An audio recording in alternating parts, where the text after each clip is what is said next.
Hi, I'm Freya from Legendary Listens. Do you want to speak with an American English accent? Let's talk about it. Have you ever wanted to sound just like Tom Cruise or Ellen DeGeneres or me? Well, the only thing that I have in common with Tom Cruise and Ellen DeGeneres is that we speak with a standard American accent. Today, you're going to learn what makes the standard American accent different from other English accents and how you can start to speak like an American yourself to help you never forget what you're going to learn today. In today's lesson, you'll see 3 of my most popular American English videos that I made many years ago, but they are revived for you today. The first 20 minutes will be an American English speaking practice, where you can practice pronunciation and speaking out loud, like an American. And the final 10 minutes of this lesson will be some bonus idioms that only Americans use, and you can too. All right, let's get started. Have you ever been watching an American movie and thought, oh, it would be great if I could sound like Tom Cruise? Or maybe you've watched one of my videos already and thought, I would love to sound like Freya. Well, today I'm going to give you some tips to help you make your pronunciation sound more like an American. And by American, I mean the United States of America. There are a couple of things that we need to talk about first, though. What in the world is an American accent? Because a lot of people in the US have different styles of speaking. Here, I'm going to be explaining how to sound like the most general American accent, which is that of news reporters or Hollywood. When you think about Tom Cruise, this is the accent that I'm talking about. I'm not talking about a New York accent, a Southern accent, a California accent. I'm talking about standard American English. Of course, if you want to sound more American, you need to use American expressions instead of British or Australian expressions. So if you would like to know some differences between these expressions, make sure you check out the playlist that I'll link here and in the description. And finally, the best way to improve your pronunciation to sound more American, or if you want to sound more British or Australian, is to shadow. And this means you're imitating word for word everything that person is saying. You're repeating directly after the speaker. I have a couple of videos where I explain the shadowing technique, so be sure to click there or in the description to check out those videos. But it's also great to be able to break down the sounds of a language. And that's what I'm going to do today is talk about 4 important concepts that you need to include in your speaking if you want to sound more American. Are you ready? The first way that you can sound more American is to change your T sounds to D sounds when they're between 2 vowels. Let's listen to a sentence that uses a lot of these. Adam, in New York City, he wore an exciting sweater because that always made him satisfied. Freya, city, exciting. Sweater. Here, we have a T between 2 vowel sounds like I mentioned, and it's changing to a D. It's not a T, sound, it is D dash. This also happens between words. So you heard that always, that always. This isn't always done, but it's often done when native speakers are talking quickly. We link together words by making the final T change into a D. That, always. Oh, so this can be used in a lot of different situations. A couple of years ago, I had a British friend who I always teased because whenever I asked him to speak in an American accent, the only thing he would say is water bottle, water bottle, water bottle, again and again and again. And it was so funny because it really is the perfect example of an American accent.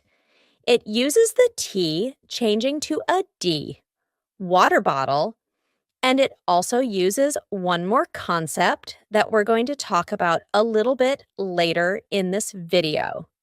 So now I want to give you a chance to practice this pronunciation, T changing to a D.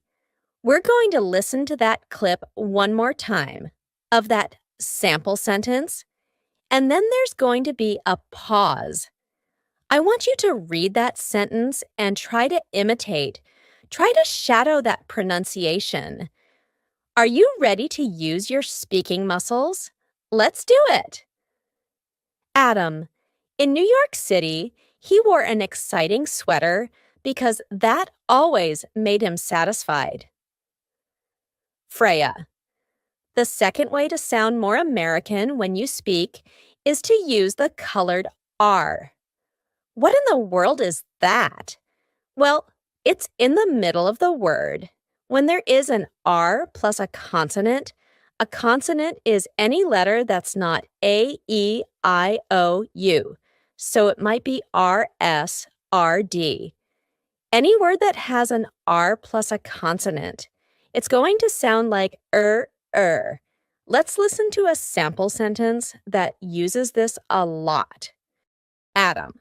The first word that you learned is the one you heard the most. Freya, did you notice something in this sentence? There are a lot of different vowel sounds that change to sound like one sound, In the word first, there is an I. In the word word, there is an O.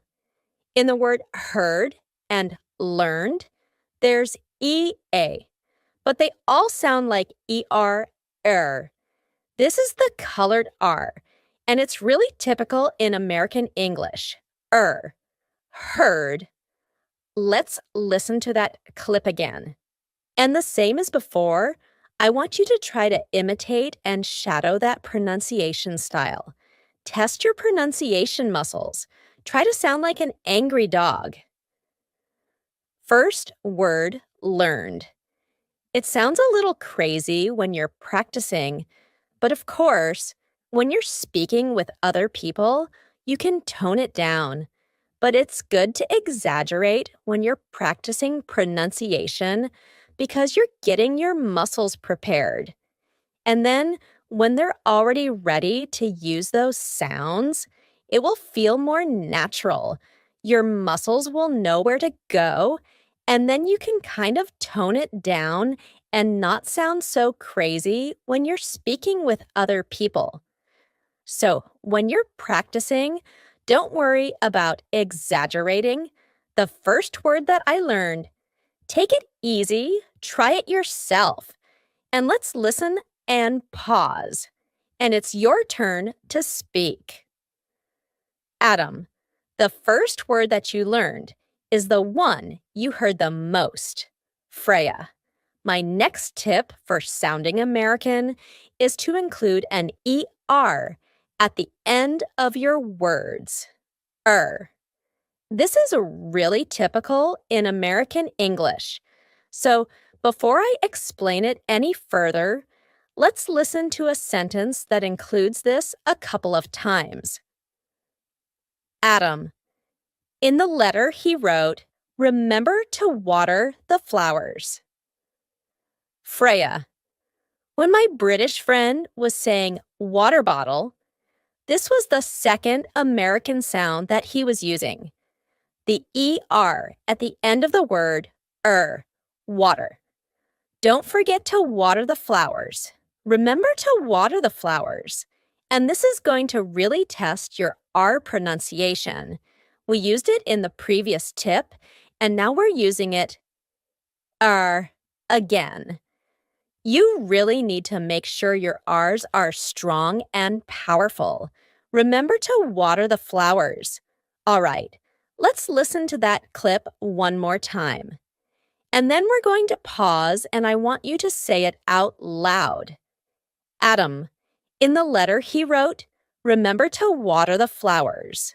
Freya, my fourth and final tip is a specific contrast with British English.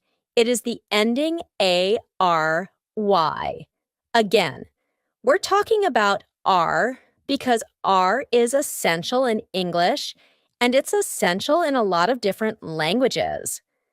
I think oftentimes the R is the most challenging sound in other languages because it's so integral.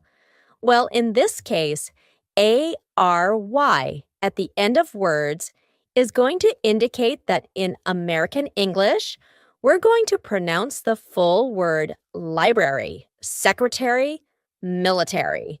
Do you hear that ending? Ari,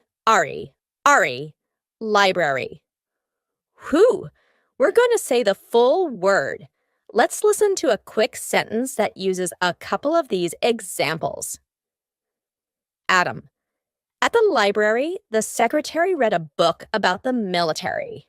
Freya, in American English, you're going to pronounce each of the final letters ARY, military.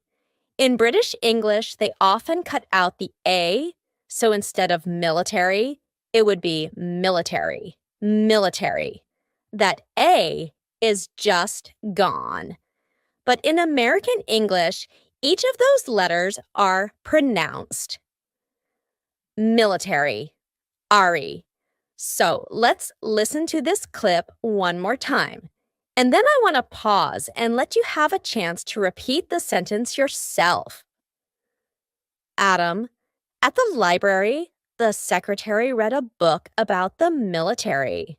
Freya, so how did you do with these American English pronunciation sentences? Did you challenge your pronunciation? Do you think that you can sound more American after watching this video? I hope that these tips are useful to you, and let me know in the comments below. Are there any other words that you can use to sound more American using these 4 tips? Let me know, and I hope that you enjoyed this lesson. I'll see you the next time. Have you ever wondered, is the American accent really different from the British accent? The answer is, oh yes, definitely. Last year, I made this video that has now over 1.5 million views. It's called 4 Secrets to the American English Accent. And in this video, we talked about the 4 essential elements of the American English accent. But today, I think it's time to go beyond those basics and dig a little deeper. Are you ready? We're going to be practicing 4 more secrets to the American English accent. And after each section, I want you to try to imitate and shadow exactly with my voice. That means that you need to practice, and it's a great way to improve your pronunciation. Let's get started. The first secret to an American English accent is the stopped T. This is super common. It's when there is a T at the end of a word, but we don't exactly say it. Let me give you a quick example. How about the word right? Did you hear right? Nope. Instead, when I said that final T, my tongue was stopped at the top of my mouth. That's why we call it a stopped T. Right. Right. Let's look at a sample sentence. I thought he wouldn't appreciate the plant. There's a lot of words here that end in T or have a T close to the end. Listen carefully again. Do you hear any of those T's? I thought he wouldn't appreciate the plant. For each of those T's, my tongue is stopped at the top of my mouth. Let's look at another sample sentence. I bought some meat and took it outside.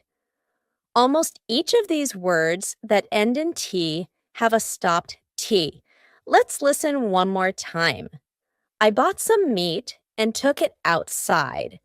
The word outside has a T in the middle, but because this word is kind of two words put together, out and side, we're going to have a stop there in the middle. This is a little bit of an exception. All right, let's go back to that original sentence, and I want you to try to say it out loud with me. Now that you've heard a lot of different examples, I want you to speak out loud, use those pronunciation muscles, and speak. Are you ready? I thought he wouldn't appreciate the plant. I thought, is your tongue stopped at the top of your mouth? I hope so. I thought he wouldn't appreciate the plant. You know what I'm going to do? I'm going to pause, and I want you to say the sentence all by yourself. No matter where you are, I'll be listening. So make sure you speak out loud. Go ahead. Great work. All right, let's go on to the second secret of having an American English accent. Number 2 is the glottal T. Oh, we're talking about the letter T again. I've gotten a lot of comments about how to pronounce the word sentence. Sentence or sentence? Ooh, I say sentence. And I've gotten so many comments of people saying, Freya, why do you pronounce it like that? How did you say that? Well, this is a lovely concept called the glottal T. Glottal, glottis, is kind of a scientific term for something in your throat. I don't think I can scientifically explain it, but listen to these words and see if you can hear my throat stopping the T in the middle of the word. Listen carefully. The winner of the International Winter Olympics has gotten an important award on the internet. There's a lot of T's in the middle of words. Let's break down the sentence a little bit. There are 2 different ways to have the glottal T. The first one is with an NT. So, for example, the words international, winter, internet, sentence. In these words, the T is just gone.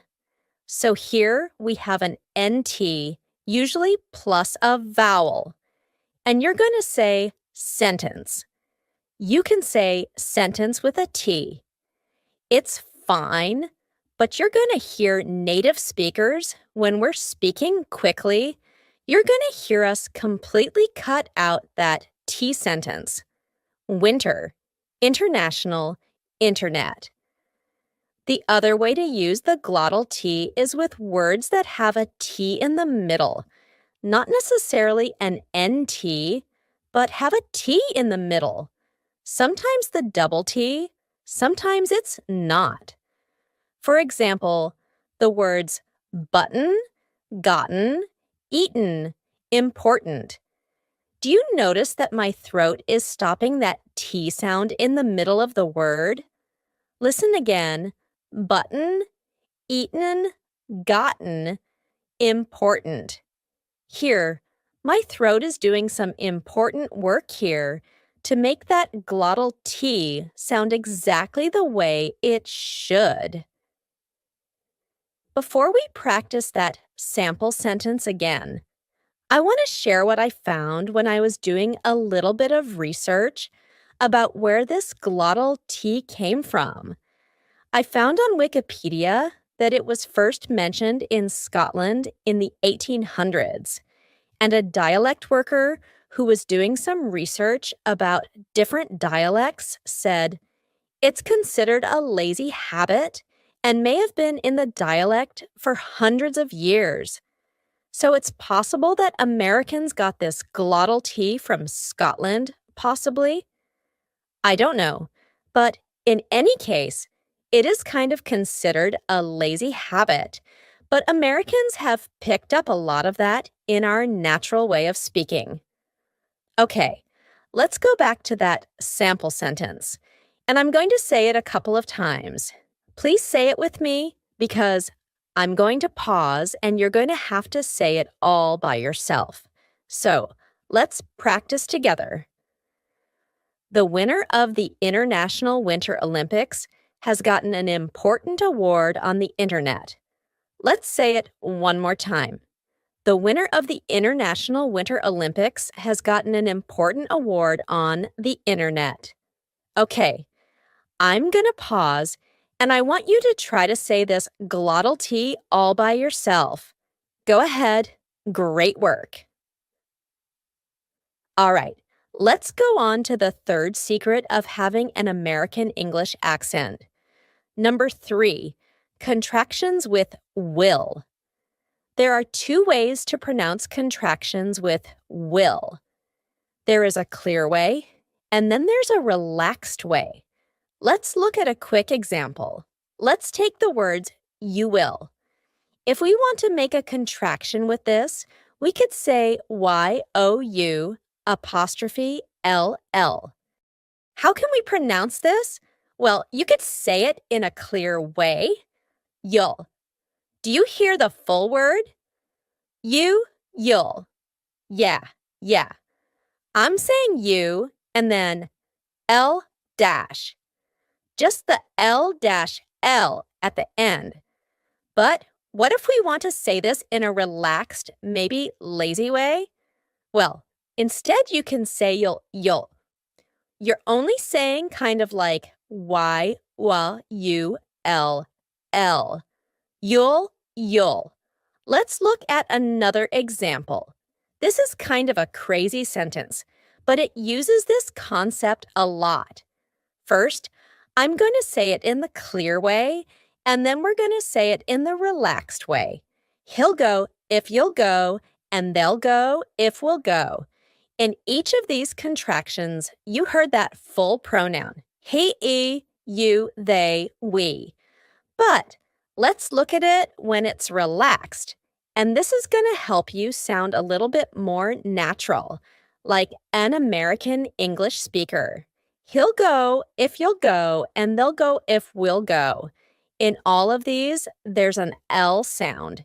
He'll go if you'll go, and they'll go if we'll go. I didn't say we'll go. I just said the first letter, W plus U-L-L.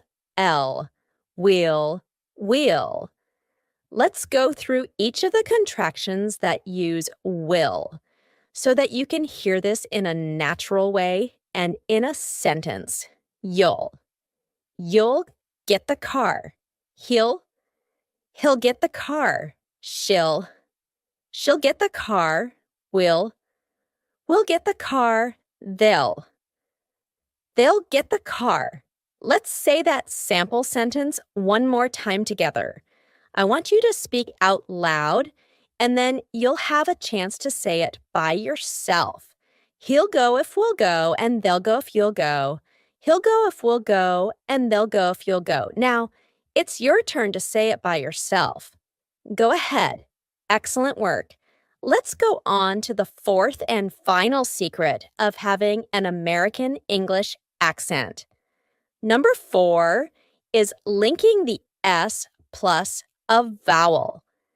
Listen to this sentence. How's it going?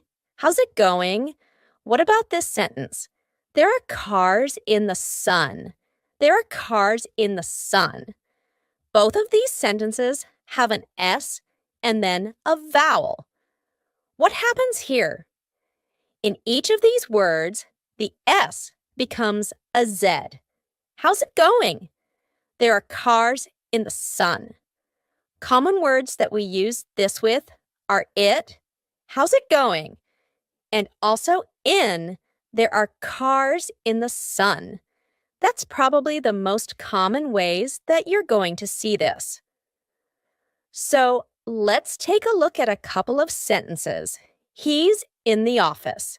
He's in the office. He's in the office. She goes in the theater. She goes in the theater. When he complains, it gets on my nerves. When he complains, it gets on my nerves. Do you see how when we link here, it helps you to speak a little more quickly? And when you link it together with a Z, it sounds so natural. Don't go to the cliffs. It's too adamderous.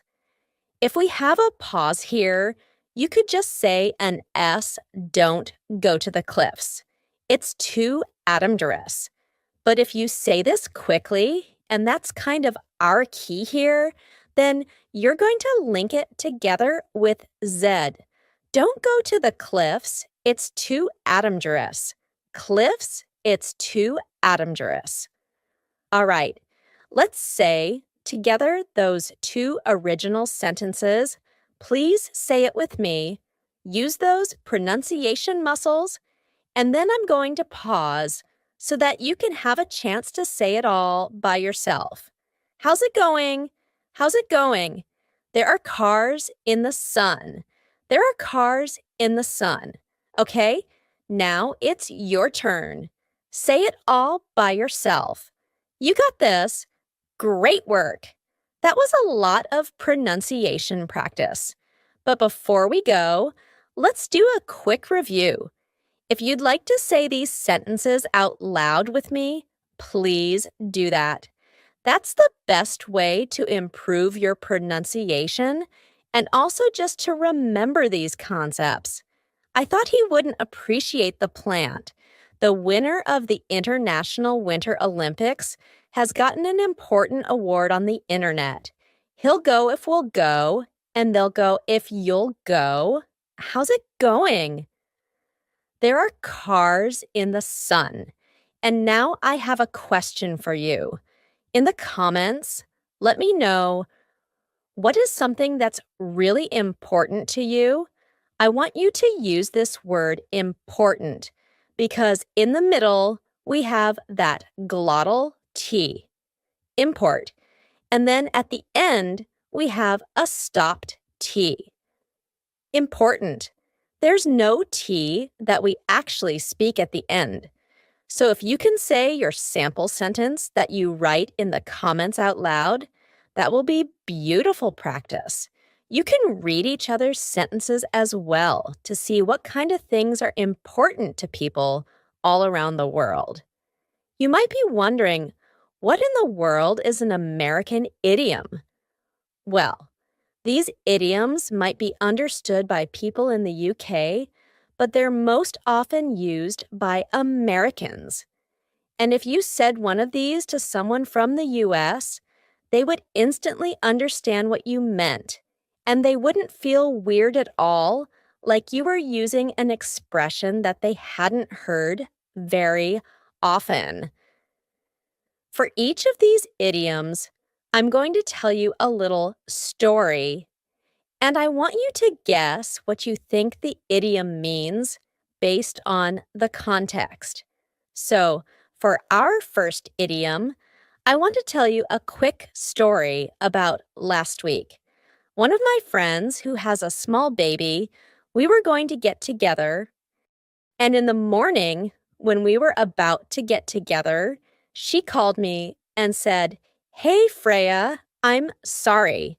I've got to take a rain check because my baby is not feeling too well, so I want to just relax at home and maybe we can get together next week." What do you think this idiom, take a rain check, means? Take a rain check. Think about it for a moment. In this context, we were going to get together, but we needed to change some plans because her baby wasn't feeling well. That's exactly what this idiom means. Change your plans.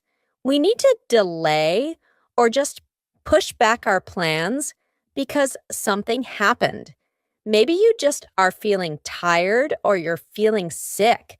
So you need to change your plans. You could say, I need to take a rain check, or let's take a rain check and do our event next week. Let's take a rain check. It's easy to remember this expression if you can remember the base word rain.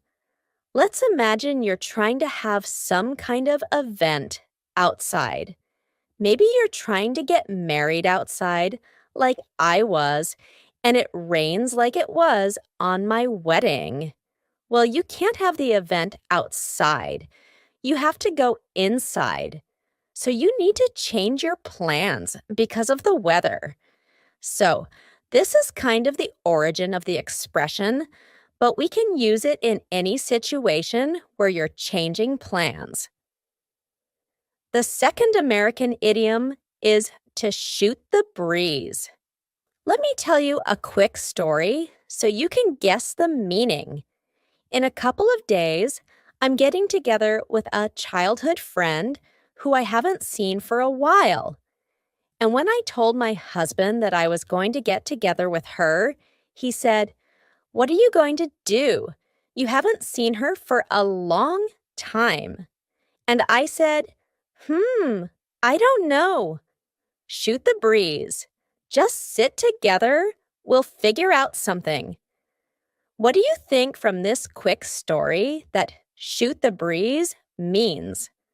Well, we can imagine the word breeze means a small wind. We can imagine a breeze coming out of your mouth when you're talking. So, shooting the breeze means just to chit-chat together, to talk about daily life, nothing too deep or important, just to chat. So I said, I'm going to just shoot the breeze with her. I'm not going to take a gun and shoot the wind. That would be a pretty crazy activity together. But instead, we just talked. So there was wind coming out of our mouths, breeze. And this means we didn't really talk about anything serious or substantial, just chit-chat, just chatted. The third American idiom is to plead the fifth. Let me tell you a quick story so you can guess what it means. Let's imagine that your friend comes over to your house and he says, "Oh man, I just went on a date with Sarah yesterday. It was so great." And then you say, "Oh, did you kiss her?" And he might say, "I plead the fifth." What does this mean? Why did he say, "I plead the fifth"? Well, the word plead means I beg, please, please, I'm begging. And the fifth? What in the world is the fifth? Why not the fourth? The 10th? Why is there a number here? Well, this is referencing the Constitution of the United States. In the Constitution, the Fifth Amendment says you don't need to say anything that is going to incriminate you in court. But when your friend was talking to you about kissing a girl on a date, was he worried about going to court or going to jail? Number. So, let's talk about the original meaning of this expression, the political meaning, and then we'll talk about how it got interpreted in daily conversations. Well, let's imagine that you're driving really fast and a policeman pulls you over and you roll down your window and he says, "Excuse me, have you been drinking alcohol? Have you been smoking weed? Have you been doing drugs?" You could say, "I plead the fifth." And this means you know that it's the law. You don't have to say anything to him that could make you get in trouble with the court later. If he's going to take you to court, you're going to say it in the court. You're not going to say it in this informal area in your car. You want to make sure that there's a lawyer. You want to make sure that it is done the right way. So you could say, I plead the Fifth, because that Fifth Amendment of the Constitution says you don't need to answer his questions. You don't need to say that. In daily life, we often use this when we don't want to answer a question. So you asked your friend, "Did you kiss her?" And he said, "I plead the Fifth." This means he doesn't want to answer your question. He doesn't say, "Legally, I don't have to answer your question." No, this is just colloquially. He's saying, "I don't want to answer your question." But there is a subtle meaning here. When you use this in daily conversation, it means, "I don't want to tell you, but your answer is correct." So he said, "Did you kiss her?" And he said, "I plead the Fifth." Really, it means, "Yes, but I don't want to tell you." So if you use this expression, you're not really hiding the truth. You're telling them what they already know, but you just don't want to say it. So let me give you one other quick situation. The other day, I was sneakily eating a piece of chocolate in the kitchen. And Adam, my husband, walked into the kitchen and said, "Did you eat the last piece of chocolate?" Well, I had eaten the last piece of chocolate, and I said, "I plead the Fifth." And this means I don't want to tell you, but it's true. I did eat the last piece of chocolate. So even though I didn't say I ate the last piece, yes, you are correct. It is implied when you use this expression. If you use it with a police officer, he's going to be suspicious because you're not answering his question. But this is the legal situation, so it's okay to use it. It doesn't mean, "Yes, I was drinking alcohol. Yes, I was smoking. Yes, I was doing drugs." No, it doesn't imply that in the legal situation, but in the colloquial situation, it does. It implies, "Yes, I did that thing that you're accusing me of, but I don't want to say it." The fourth American idiom is to give props to someone. Let me tell you a quick story. Let's imagine that you want to study abroad in the US and you'd like to get your master's degree at Harvard. Well, your goal is to get your master's degree, but you think, why not? I'm going to try to apply to Harvard because they have a great reputation. So you try to get into Harvard and you don't make it. Then your friend asks you, "Hey, how did it go? Did you get a reply? Did you make it into Harvard?" And you probably say, "No, I didn't make it." They would say to you, "Well, I give you props for trying." What does this mean? I give you props for trying. This expression, props, means proper respect, but it's just been shortened over time. And if you ask most Americans, "What does props mean?" they probably wouldn't be able to tell you. I just looked it up online because I was curious. But we can imagine from this full expression, I'm giving you my proper respect for trying to get into Harvard. Even though you didn't make it, you tried hard. I give you my respect. Well, we can shorten this expression to say, I give you props for trying to get into Harvard. I give you props for something that you did. So when you want to show that someone didn't succeed, but you still are respecting them because they tried, this is a great expression to use. And you know what? You can even give yourself props. So let's imagine that you see a lost foreign traveler in your city and you want to try to speak English with them, but you feel a little nervous, but you do it anyway. You go to them, They ask you some questions. You didn't understand everything, but you tried your best. You could say, well, I give myself props for trying. I give myself props for approaching them and trying to speak English. You did it. Maybe it wasn't perfect, but you tried. So you can use this as encouragement for yourself. So now it's your turn. I want to know, have you ever needed to plead the fifth? Did you ever need to take a rain check or maybe give props to someone? Who do you like to shoot the breeze with? Let me know in the comments below.